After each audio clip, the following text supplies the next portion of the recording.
everyone, in this video today I'm going to be discussing the importance of cultivating self-compassion and self-acceptance when you have a neurological condition. So why do we need to cultivate self-acceptance and self-compassion? When you have a neurological condition, you may come into contact with people who don't understand, and this means that people may make comments about things that they don't understand. People might be told, well, you're not trying hard enough, you're not doing this, you're not doing that. People may be accused of, being undisciplined, being lazy, being annoying, being sensitive, and all these hurtful things that people might be told, which are false, by the way. But these things over time, around people who don't understand the condition, can lower someone's self-esteem and lead to a critical inner voice. And this is really sad, because if we were to live in an accepting society where it's full of compassion, then people would be doing a lot better. But unfortunately, having this critical inner voice that's sort of come from years of being told these things, people may have, worse mental health, and also they're less likely to believe in themselves, therefore more likely to give up on things and less likely to go and try and reach their full potential. So cultivating self-compassion is really important, and I think that when we accept ourselves for who we are, we have more confidence and we can go do what we want to do. We can follow our hearts, and it also just makes us feel better about ourselves. And people with a neurological condition sometimes become accustomed to feeling like they failed when they haven't, due to the way society reacts to our struggles. And I think it's just important to know that as somebody with a neurological condition, you're probably working 10 times harder than your neurotypical peers, because you're trying to do things with extra struggles and with a brain that doesn't always want to cooperate. So you're actually really strong and you're doing really, really well, putting so much effort in, and that's something that most people wouldn't see, but you're actually doing really well and you can give yourself credit for that. Sometimes we may hold ourselves to neurotypical standards. We may try and take on the workload that a neurotypical person may have. We may try and function in the same way neurotypicals do, and that can be detrimental to our well-being, because we have brains that function in an entirely different way, which means different things work for us. And if we try and do things in the way that neurotypicals do, it might not work and might actually make us feel worse about ourselves. And it's important not to berate yourself for being different. There's nothing wrong with being different. There's nothing wrong with you as a person. You just have a condition which can cause some extra struggles, and it's never a personal flaw. And I think cultivating self-compassion comes from when you find the reason you are struggling. You find the reason for it and be like, well, there's a reason here. It's not something I'm doing. It's not that I lack willpower. It's not that I'm not trying. It's a reason, a neurological reason, and that allows you to see that actually you're doing pretty well. And I also think that when you see this, you start to be easier on yourself, and actually when you're less cruel to yourself, you end up doing better, you end up thriving, you end up doing things out of joy and following your path, rather than trying to force yourself to do things in a way that you're expected to do, because we all have our own path. And I found that if you get angry at yourself for not doing something right, then you're less likely to be motivated to keep going. But if you are kind to yourself, even for the slightest improvement in something, or just that you're trying, then things actually seem to get a lot better, and you can keep going and improving on things and doing things that you may have struggled with even more before. And being more gentle with yourself doesn't mean that you don't take responsibility or be accountable for your actions, but it means that you see the reason why you struggle, you see the reason why things happen, why you may have acted in a certain way, and you understand that nobody's perfect and you're trying your best whilst facing these struggles. And I think that you realise that shouting at yourself or berating yourself for making a mistake is never going to help. It's only going to tear you down. Sometimes you can have enough self-compassion that you actually start to help yourself, not because you've done anything wrong, but because you see the mistakes you've made and you try and find ways to make things easier for yourself. So, for example, someone with ADHD who is so hyper that they cannot function in class, they can't absorb anything the teacher's saying, they just feel on the go and restless all the time. You know, in that case, somebody may choose to schedule breaks. They may have a fidget tool so that they can focus on what the teacher's saying, so that their mind isn't going a million miles per hour. They could schedule time every couple of days to spend time in nature to try and be calm and focus and just be. People may you know, have exercise, like do some exercise before going to school or something to help them let off that extra energy. And these things can also come under the umbrella of self-compassion, because you're helping yourself, knowing that you haven't done anything wrong, but you can have a better quality of life. Sometimes having self-compassion could be having the courage to go and ask for accommodations when you need it, because it is so important to ask for help, but sometimes people may feel bad about that. But when you have self-compassion, you realise that, you know, you can have the equal opportunity, the equal chance as your neurotypical peers, because you might need things such as extra time or breaks in order to, you know, have the same chance as others. But when you ask for that, you can make things so much better for yourself, and, you know, you accept in yourself that you are trying, but sometimes you need extra help, and that's completely okay. And having self-compassion also means that you accept that you may function differently to neurotypicals, and that's completely okay. Sometimes we may hold ourselves to neurotypical standards, and we may be like, well, they can do this, why can't we? And we may feel bad about that. But when you realise that, again, you're trying your best, you function differently, that's okay. And if I give you an example, a neurotypical person might be really good at following a schedule, whereas somebody with ADHD may get very sidetracked, but they may feel bad about that. But in a way, you know, sometimes it's difficult because you don't always get things done. That can cause issues. But in a way, if you don't actually have anything you have to do in a given moment, sometimes it can be good to be spontaneous and flexible. Sometimes that can, you know, help you follow your path. You know, somebody with ADHD might also feel bad for, you know, not being able to focus on something and absorb information or research something, and they compare themselves to neurotypicals and be like, why can I not absorb information like they can? And people may judge themselves, thinking that they're not trying hard enough or they're not intelligent enough, but that's not true. It's just that, you know, you're kind of on overdrive, you're restless, your mind is working a million miles per hour. Of course you can't concentrate on stuff. So I think just having that self-compassion and knowing that sometimes you struggle to do the same thing neurotypicals can do, and that's okay, because, you know, if you didn't, then it wouldn't be a condition.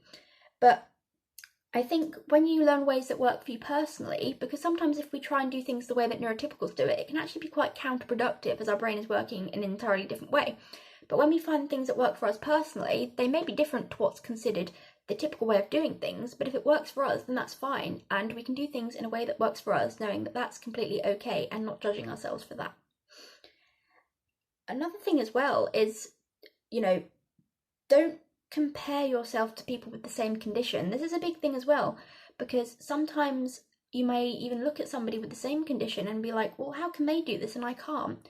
You may see other people with the same condition doing better in school or working longer hours, and you'll be like, well, how do they function? Am I not trying hard enough? How can I not do that? But the point is, you know, everybody's diverse and we all have different needs, regardless of the label that's placed on our condition, like the diagnosis. A diagnosis is just a description of the symptoms that you experience, but it does still affect everybody differently, and you know what's best for you, and you know how hard you're trying, and you know your own limitations, you know what works for you, and that's completely okay. There's nothing wrong with that. And, you know, we're all different and we're all worthy, we're all equal, regardless of what we struggle with or not, you know. And for example, things are a spectrum. So one autistic person may be able to work really long hours on a job that they're so passionate about, but another person might be exhausted and so overstimulated with the sensory overload and anxiety that they can't function. And again, that's okay, we're all different. There's no need to compare yourself to others. And another thing as well, people with depression, unfortunately depression can often co-occur with neurological issues.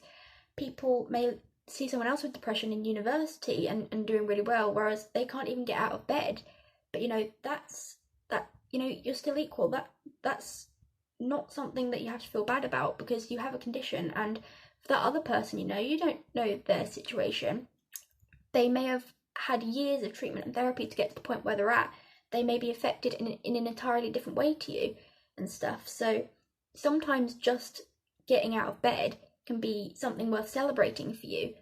And that's because you are trying really hard, and we all have different things we can do and different things we struggle with, and that's okay. Just having that level of self-compassion and, you know, congratulating yourself on things that you find difficult, even though other people, that may be normal to them, or something like that. And it's same for like pandas and pans as well, in that sense. Sometimes just, you know, for example with the OCD, washing your hands for 5 minutes less than usual is something worth celebrating. Being able to, you know, put on your own socks if you can't dress yourself and stuff, that's something worth celebrating. So there's definitely no reason to compare yourself to others in that way, because we're all on our own individual journeys, and we're all trying our best and just doing what works for us.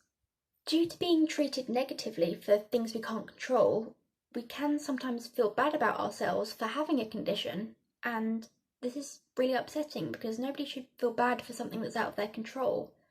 You're not broken, and you never will be, and, you know, you just happen to have a condition, and that's okay. And, you know, sometimes you might be told, oh, just try harder and stuff, but that doesn't necessarily work, because sometimes people might have tried the same thing over and over and over and over again with the same result, and it's just not working. And in that case, you can find a different way of doing things, find what works for you. Remember not to hold yourself to neurotypical standards, because if you're trying again and getting the same result, then something needs to change. Even though the way things work for you may be different, that's fine. And you can have that sort of self-compassion, knowing that, you know, just because you can't necessarily do something the same way others do, that's not necessarily something to feel bad about at all. You know, you don't have to feel bad about that. That's just what works for you. And, you know, sometimes people can feel very different. This can be a good thing, because we can embrace our individuality and our uniqueness. However, for some people, feeling different can make them feel like an outsider, or even feel less than others. And you should never have to feel less than others due to, you know, anything, because we're all equal. But, you know, that's never the case. But sometimes it can harm your self-esteem in that way, because you feel like an alien compared to everyone else. And it's important to know that you are worthy, you are amazing, and you are trying really hard with what you are facing. And, you know, you are just as worthy as anybody else, and nothing can ever change that. You know, sometimes people might feel very misunderstood, and, you know, others don't understand these conditions, but why would they? You know, I do often say that you'll never really understand a condition unless you've either lived with it yourself, or you are, you know, very close to somebody who has it. So it's understandable why others may not understand, but then again, it is upsetting sometimes. But I think that just remembering that although it's uncomfortable to feel misunderstood, it's actually a privilege of sorts, as it kind of gives you the opportunity to be yourself, and, you know, realise that you don't want to fit into a box anymore. Self-acceptance also allows you to be yourself, so that means stimming when you need to, taking a break when you need to. You're accepting what works for you. Therefore, you know, you're going out of that box, realising that the box of what seemed typical is an illusion, because we're all different. But you're finally doing what works best for you and being authentic, and that will inspire others to do the same thing, showing that we don't all need to be the same. And I think that that's something that can actually be really, really beneficial, because the right people will always love you for who you are. Sometimes it can help to see the positives that a condition has given you.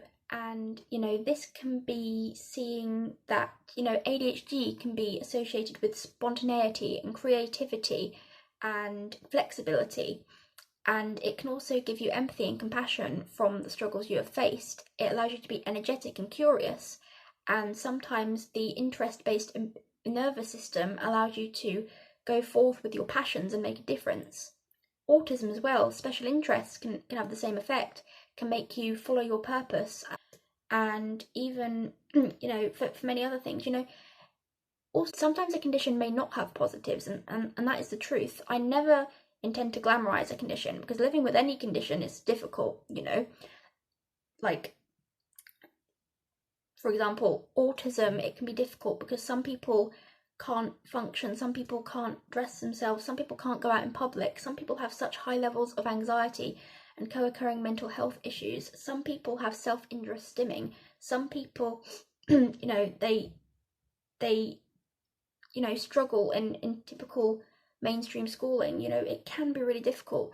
ADHD as well. A lot of people with ADHD have co-occurring mental health issues like depression or addiction or anxiety and low self-esteem, and people struggle to do things they wish they could do. People aren't given the support they need. People struggle to do things that they knew that if they didn't have the condition they would be able to do, and it can be horrible for people. People have difficulty sleeping and all that stuff. Tourette's as well, obviously debilitating. It can be disabling, it can be painful, it can be heartbreaking.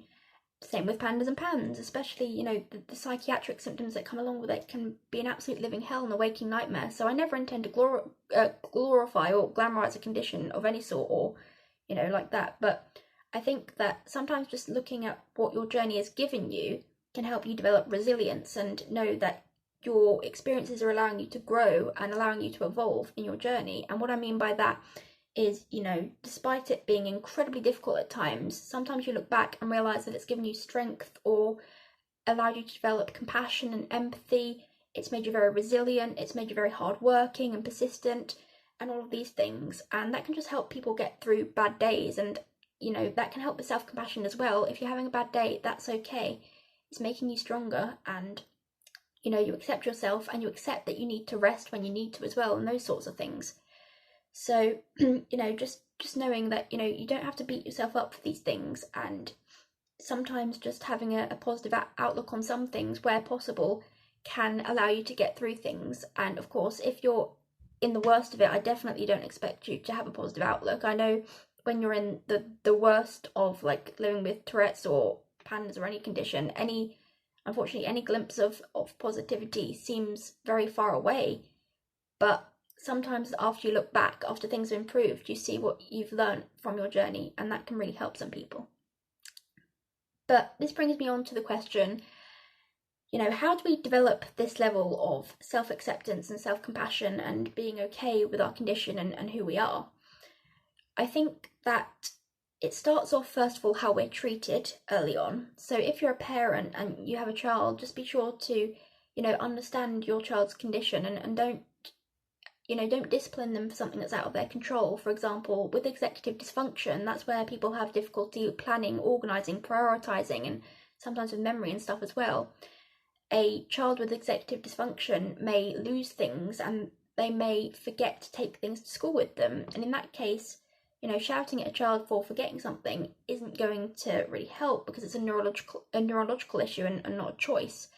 So what can help is being more solution focused in that sense, and allowing your child to have reminders or a chart or a checklist or schedule time every day to put stuff in the school bag and stuff like that. Another thing, if your child is incredibly hyperactive, understand that they can't help that. They're just very, very restless and they literally cannot stay still.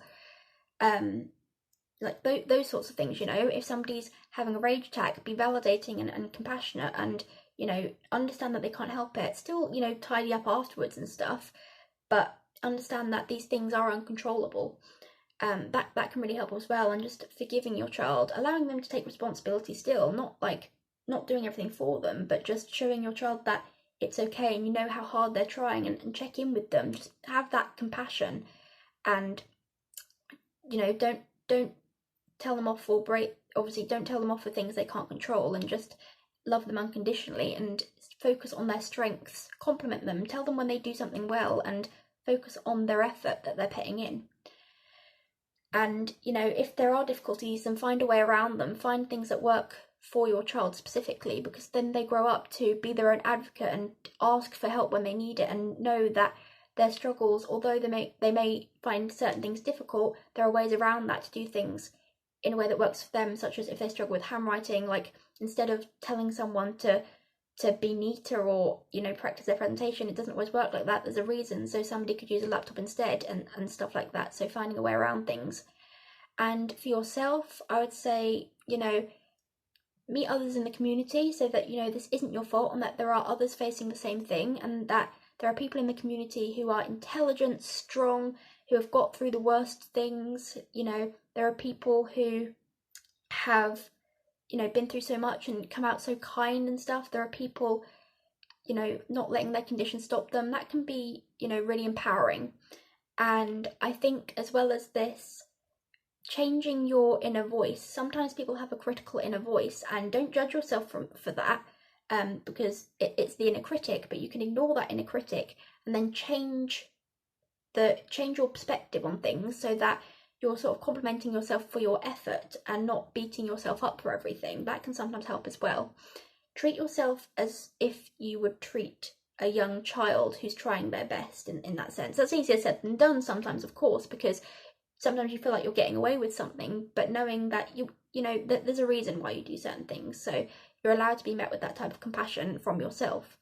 Please know that you are not a failed version of normal. You're just different, and that's okay.